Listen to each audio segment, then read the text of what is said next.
съм решил да ви представя. Решил съм да ви представя едни много прости питки. Първо обаче да се включа котлона.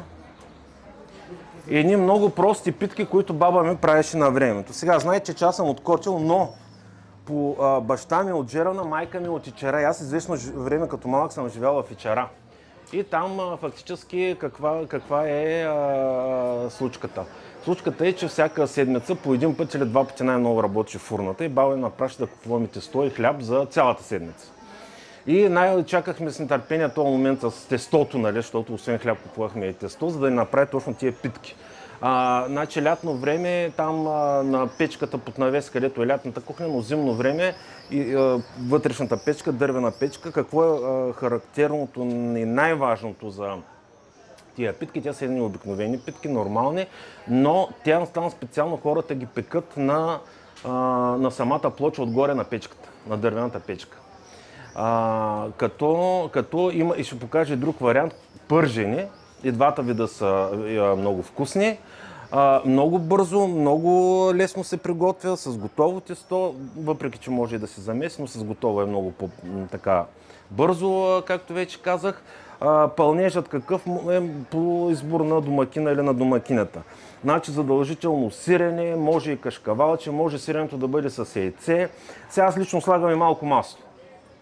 Не става много по-сочно и по-приятно.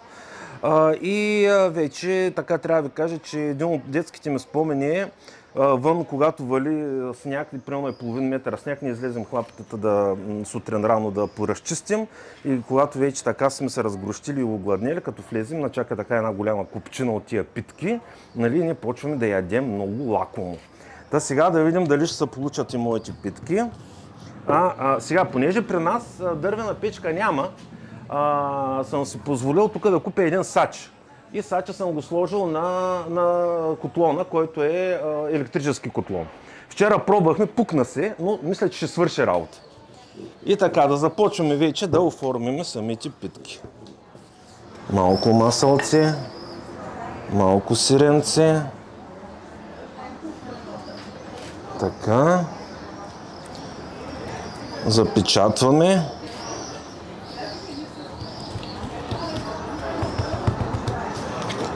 И готово. Както казват във Франция, вуала.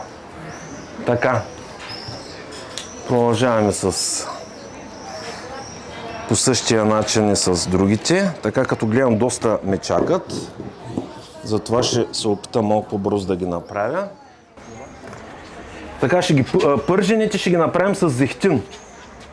Малко по-здравословно, но най-вкусни стават със свинска маса. Да знаете. Това е положението.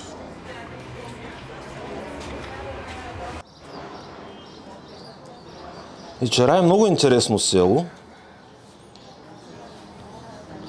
То се намира точно до един много голям баир, една планина, която наричаме Подища, която така скрива слънцето. Значи слънцето изгрява зимно време около 11 часа в Ичера заради този баир, който е от изток.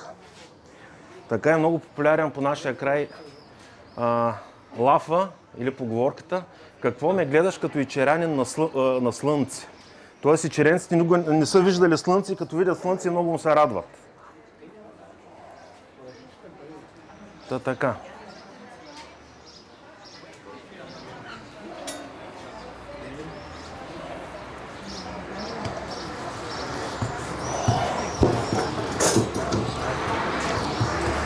Така, да опитаме сега да направим първата проба с сача. Така. Да видим какво ще стане. През това време продължаваме. Така, пак повтарям, може да се направи смес с яйце. Но аз ще ви го представя така, както съм го запомнил. Иначе съм правил и с яйце. Може и колбасче. Може ли една снимка за грамофона?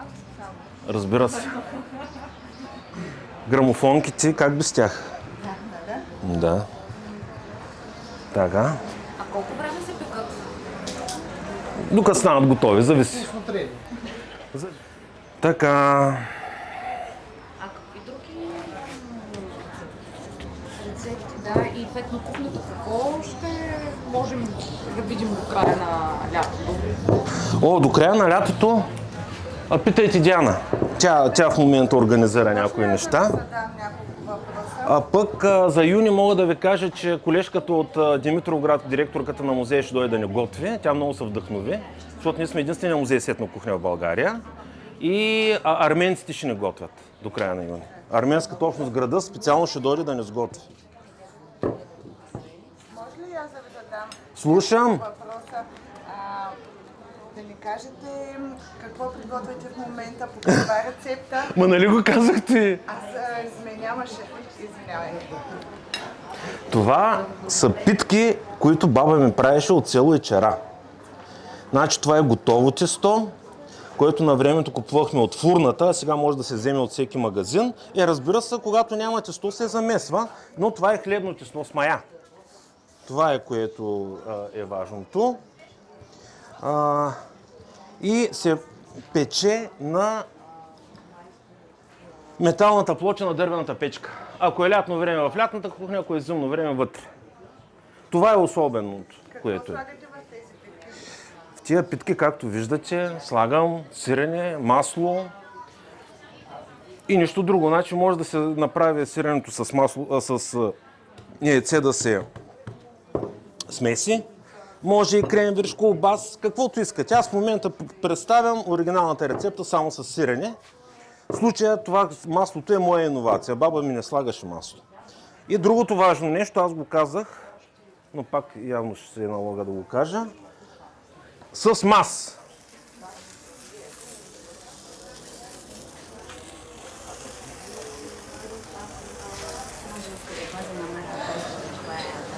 Пърженето най-вкусно е с мас. Така. На мен баба ми е от Ичара и дядо ми, съответно от към майка ми на бащата. Така.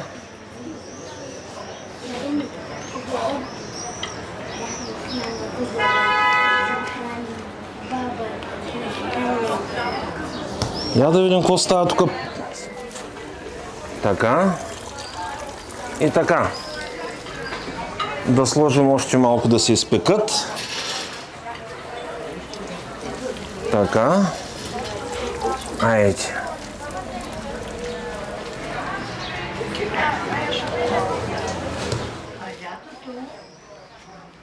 Още малко трябва да се поизпържат. Правеше такова... Тя от Елена. Да. Ядене с еленски бут. Да.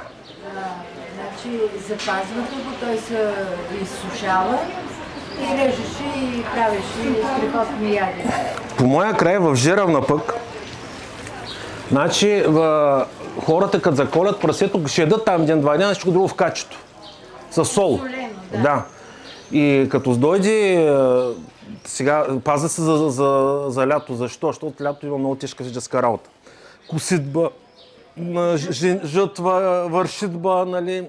Трябва сила на човек. Пластене на сено. И само това е от прасето, сланината и осоленото месо. Тогава се готви. За енергия, хората да имат енергия да работят. Иначе, постно. Иначе таратор С вода. Не винаги има кисело мляко, да.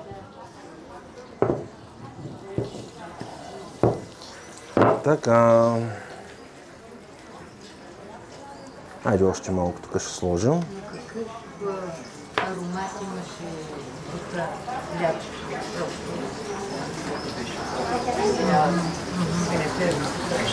Да, с химикали, да. Аз като го пържа,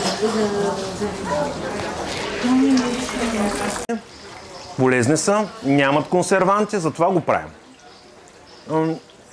Най-лесно е да се представят някакви измислени ястия с продукти, които не ги знаеш какви са, що са, с консервантите и нататък.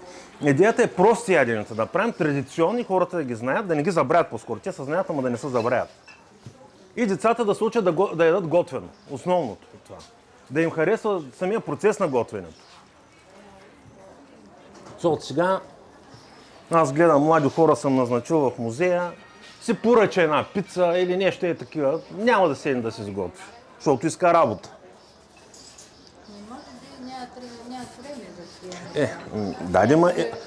Нямат време и много време. Нашите родители, баби и дядовци, имали ли са време? Баба ми ставаше в 3 часа. Като имат земеделска работа по нивата, ставаше в 3 часа да нахрани животните, да сготви. И в 4 или ако нивата е на 2 часа път? Да. Да отидат на нивата. Да. Така е.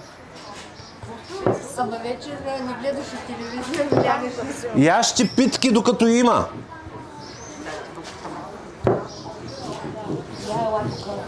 Да опиташ питката на Никол. Сега след малко ще опитате и пържените да кажете кои са по-хубави според вас.